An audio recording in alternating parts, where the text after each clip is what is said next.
유튜브든 뭐든 이 선전 뭐 하나만 봐도 지금 선전에 우리는 귀에 기딱지가 져버렸어. 예전에 말이야, 어떤 나이 드신 연로한 분이 계시는데 철로였지. 이 물건 좋은 거예요. 그래. 뭐 때문에 좋은 거예요? 이렇게 물어봤더니 텔레비에서 선전하잖아. 그래.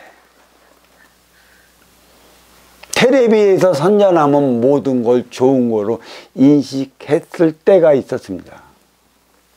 참 가슴 아픈 현실이죠. 지속적으로 광고를 때리다 보니까 아닌 것도 그게 맞는 것으로 우리는 알고 있고, 이 텔레비 선전의 PR이 인간 생활의 가치까지도 바꿔놔 버려요.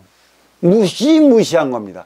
물건을 팔아먹기 위해 말도 안 되는 그러한 PR을 지금 유튜브를 통해, TV를 통해 끊임없이 쏟아내고 있어요. 어이없는 가치, 이상한 철학, 말도 안 되는 이념, 세뇌가 되어버리고 만 것이죠. 그렇다고 한다면 저마다 들고 있는 이 핸드폰은 너와 내가 소통하기 위한 소통의 방편을 갖고 있어요. 또 이게 하나의 간판인 것이죠. 그래서 업그레이드 시대부터 우리는 저마다 간판을 내걸었다고 그러잖아요. 예전에는 핸드폰이 유행하기 이전에는 명암과 삐삐가 있었지.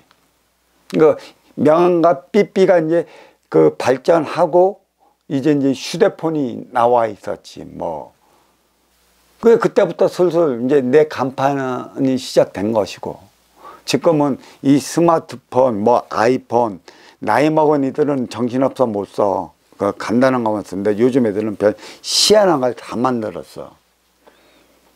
여기다 자기의 가치적 삶을 찾고 가치적인 철학을 찾고 삶의 희망을 얻어내요. 지금은 여기서 누가 무엇을 어떻게 심어서 광고할까. 근데 한결같이 육생달이 물건을 팔아먹기 위한 광고로 점철되어 있고, 하나같이 자기의 셈법, 생각의 논리만 꽉 채워진 이론만 쏟아내고 있습니다. 물론 모순의 단위가 컴퓨터이고 또 모순의 창고가 핸드폰이고 아이폰이라 그랬어요. 왜? 이 모순을 통해 갖고 정의 질량, 정은 나요, 법은 이 정이 살아가는 법도라, 이 법도를 만들어 나가는 것에 있는데, 핸드폰이 있으면 핸드폰이 있는 만큼의 철학적 사관을 고취시켜 나가면 그보다 좋은 건 없습니다. 이게 가리키는 거예요.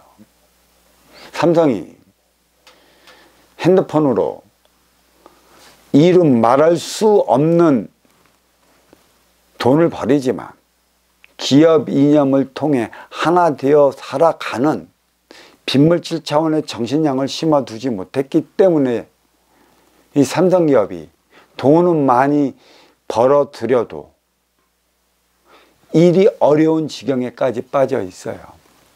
그 아이폰의 창시자, 그 누구야, 그 양반, 스티브 잡스. 그 양반이 일찍 죽은 이유도 있죠. 그 양반이 불치의병이라 절대 현대의 의술로서는 살리질 못했지만 이 땅으로 들어왔다라면 그건 손 안 대고 살릴 수 있습니다. 근데 왜 빨리 죽었을까요?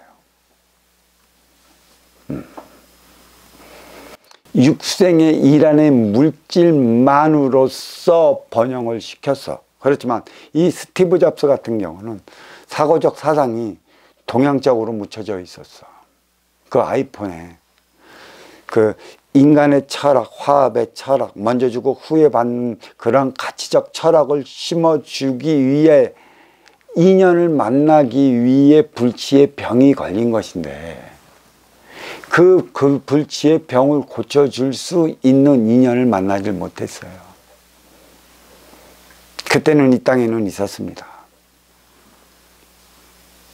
만났다면 애플에 지금의 가치적 철학적 사고를 그냥 끊임없이 실어 나른다면 인간의 삶의 차원은 어떻게 되겠어요? 온갖 선전으로, 물건 팔아먹기 위한 선전으로 도배가 되어 있는데 우리가 어떠한 삶을 어떻게 살아가겠습니까? 나의 어려움이 어디에서부터 시작됐는지 어떻게 알겠느냐는 것이죠. 바로 삼성이 그래요.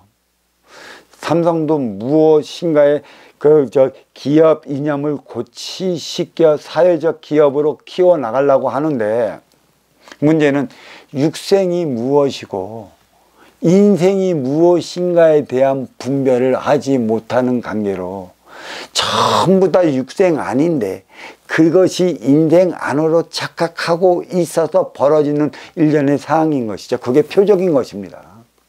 인생이 아니라는 것이죠. 너와 내가 하나 되어 살아갈 수 있는 대안이 아니라는 것이죠. 지속적으로 심어 나가줘야 되는 것이고, 또 지속적으로 심어 나갈 때 나의 사고적, 가치적, 철학적 사고관이 넓혀지는 것이고, 또 지식적 차원의 그 본능에서 지혜적 차원의 분별로서의 나의 사고력이 키워나간다면 풍요 속의 빈곤을 부르짖지는 않을 것인데, 안타깝게도 빈물질 차원이 그 쓰임의 행위가, 그 정신량이 부과되지 않았기 때문에 이 핸드폰이나 아이폰이나 컴퓨터나 이 모두가 마천루인 것이지 마천루가 아닌 게 없습니다.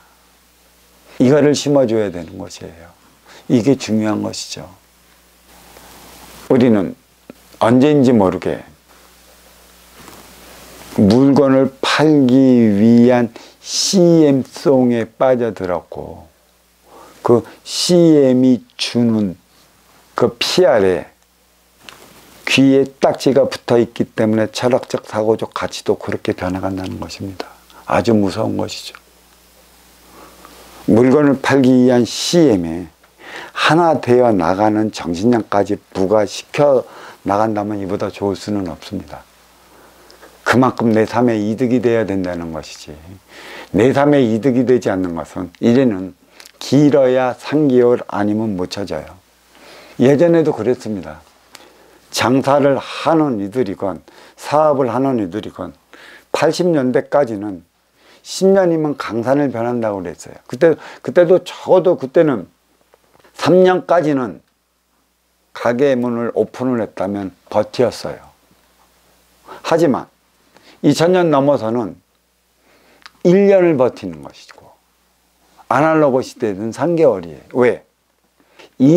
네 근기에 맞게끔 너의 업장을 펼쳐나가는 것이고, 이 업장을 펼쳐나가 네 근기에 맞는 간판을 걸어놓은 것이라 때가 되면 네 근기에 맞는 인연이 찾아와요.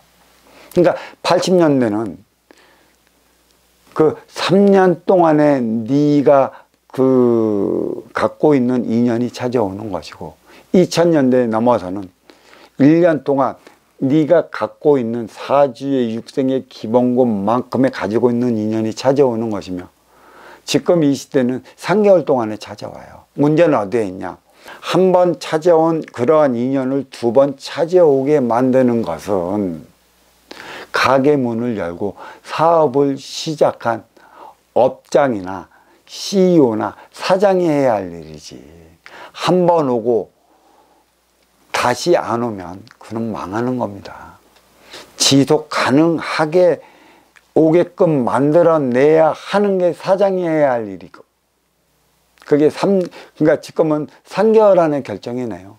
네 가게가 잘 될 것인가 안 될 것인가는 3개월 안에 다시 오게 만드냐, 아니면 한 번 오고 땡하게 만드느냐는 내가 해야 할 일이지 그 누가도 해주지 않는다. 하지만 타고난 육생의 기본금으로 너는 그의 자리에서 거기까지 간판을 열게 만든 것은 타고난 육생의 기본금이 있기 때문에 가능한 것이라 이렇게 말씀드립니다.